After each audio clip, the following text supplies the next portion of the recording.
दमयंती अब बहुत खुश थी। मेरे अंदर अब डाइन की ताकत भी है और किरण पिशाचिनी की भी। उसका मतलब अब मैं सबसे ज्यादा ताकतवर हूं। दमयंती ने राक्षसी देवी को सलाम किया और फिर सीधी राजा भीम सिंह के महल की तरफ चल पड़ी। उस वक्त राजा भीम सिंह अपने सोने के कमरे में गहरी नींद सो रहा था। अचानक उसे महसूस हुआ कोई उसके सीने को सहला रहा है। वो घबराकर उठ बैठा। कौन है? आंख खिली तो सामने दमयंती बैठी थी। राजा दंग रह गया। अरे दमयंती, तुम इस रात के बाद कहां गायब हो गई थी? हमने तुम्हें कितना ढूंढा पता है? महाराज, आपने जो मेरे साथ किया इसका दुख तो हुआ, लेकिन फिर सोचा आपने हमें अपने महल में पनाह दी। आपके एहसान का बदला सिर्फ एक ही है, उम्र भर आपकी खिदमत करना। ये सुनकर राजा खुश हो गया। ऐसी बात नहीं दमयंती, बस हर रात मेरी तन्हाई दूर किया करो, बस इतना ही काफी है। क्यों नहीं महाराज? ये कहते ही दमयंती अचानक राजा पर झपट पड़ी। राजा पलंग पर गिर गया और दमयंती इसके सीने पर बैठ गई। वो प्यार से इसके चेहरे पर हाथ फेरने लगी जबकि राजा भी उसकी कमर सहला रहा था। अचानक दमयंती की आंखें सुर्ख चमकने लगीं। इसके नाखून लंबे हो गए और राजा के सीने में धंसने लगे। राजा ने आंख खोली तो इसका असली रूप देखकर कांप उठा। हटो, कौन हो तुम? हम वही हैं महाराज, जिन्हें आप हमेशा अपनी दासी बनाना चाहते थे। ये कहते ही दमयंती ने अपने पंजे से वार किया और अगले ही लम्हे राजा भीम सिंह का दिल इसके हाथ में था। राजा को मारने के बाद दमयंती खिड़की से छलांग लगाकर बिजली की रफ्तार से महल से निकल गई। वो सीधी अपने माँ बाप के घर पहुंची। अरे दमयंती बेटी, माँ ने उसे गले लगा लिया। कहाँ चली गई थी? अब कहीं नहीं जाऊंगी माँ। तभी बाप गुस्से से बोला, इतने दिन कहाँ मुंह काला कर रही थी? कोई आशिक मिल गया होगा। दमयंती गुस्से से बाप को घूरने लगी। वही जमींदार ना अबू, जिसको अब मुझे 500 सिक्कों में बेचने वाले थे। अगर मैं ना भागती तो अब तक बीत चुके होते। इसे शादी नहीं, सौदागरी कहते हैं। ये सुनकर बाप गुस्से में अंदर चला गया। दमयंती ने खाना खाया। एक के बाद एक 12 रोटियां खत्म कर दी, मगर फिर भी उसकी भूख खत्म न हुई। रात होते ही वो जंगल की तरफ निकल गई। ये मुझे क्या हो रहा है? इतना खाने के बाद भी भूख और प्यास क्यों खत्म नहीं हो रही? अचानक उसे 4 लोग एक ताबूत उठाए जाते हुए नजर आए। वो डर कर झाड़ियों में छप गई। अगले ही लम्हे वो चौंक कर जाग उठी। ये भी ख्वाब था।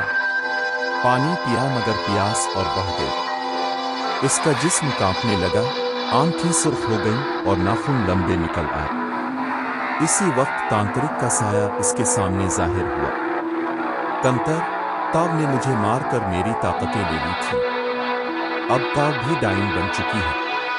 अब तुझे हर रोज एक इंसान का खून पीना होगा, तभी ताव जवान और खूबसूरत रह सकेगी। ये कहकर वो धुएं में गायब हो गया। दमयंती के कदमों तले जमीन निकल गई। प्यास से बेहाल वो गांव पहुंची। सामने एक आदमी चादर ओढ़े जा रहा था। दमयंती बिजली की तरह इस पर झपटी और उसे झाड़ियों में घसीट ले गई। चंद लम्हों बाद वो वापस उठी तो इसका जिस्म दोबारा पहले जैसा खूबसूरत हो चुका था। सुबह घर के बाहर शोर था। जमीन पर उसके बाप की लाश पड़ी थी, जिस्म में खून का एक कतरा भी बाकी न था और पास वही चादर पड़ी थी। दमयंती के मुंह से सिर्फ एक जुमला निकला, मैंने अपने अबू को मार दिया। बाप का जनाजा हो गया, मगर दमयंती की जिंदगी बदल चुकी थी। हर रात वो किसी न किसी मर्द का खून पीती जवान रहती और पहले से ज्यादा ताकतवर होती जाती। साल गुजरते गए।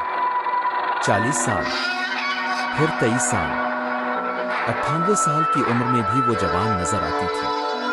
मगर एक रात इसके जिस्म में शदीद कपकपी शुरू हो गई। तभी काली देवी की आवाज गूंजी। दमयंती, तुम्हारी उम्र 98 साल 6 माह हो चुकी है। अब तुम्हारे पास सिर्फ 18 महीने बाकी हैं। अगर तुमने 100 साल मुकम्मल होने के बाद मखसूस क्रिया न की तो तुम्हारी मौत यकीनी है। कौन सी क्रिया? 100 साल मुकम्मल होने के 55 दिन के अंदर 11 मर्दों का खून पीना होगा। अगर नाकाम रही तो 56 दिन तुम मर जाओगी। इसी दौरान बेरमपुर की रियासत में वबा फैल चुकी थी। राजा विश्वाजीत मदद के लिए पड़ोसी रियासत रवाना हुआ, मगर रास्ते में उसकी मुलाकात एक हसीन लड़की से हुई। वो लड़की थी दमयंती। आगे क्या हुआ ये अब पिछले हिस्से में देख चुके हैं। आखिरकार राजकुमारी मेघालिया ने दमयंती की क्रिया तोड़ दी और इसे एक गार में कैद कर दिया गया। बरसों बाद आज जंगपुरी में अचानक मौसम बदल गया। तूफान।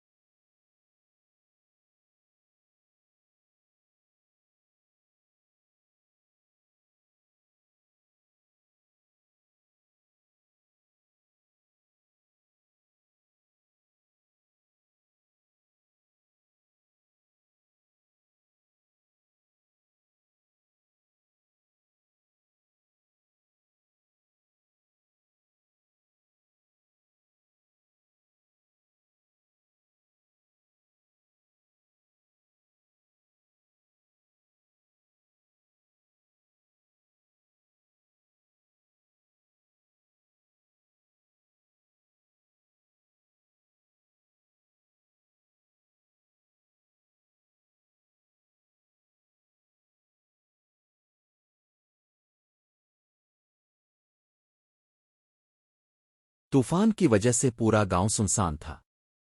एक चूर रास्ते से गुजर रहा था। दमयंती ने बूढ़ी औरत का रूप धार लिया।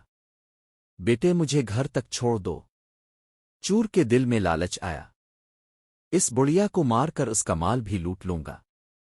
दमयंती ने इसके दिल की बात पढ़ ली। अगले ही लम्हे इसने इसकी गर्दन पकड़ ली। मुझे मारने का सोच रहा था। चंद सेकंड बाद सब खत्म हो चुका था। दमयंती ने इसका खून पिया।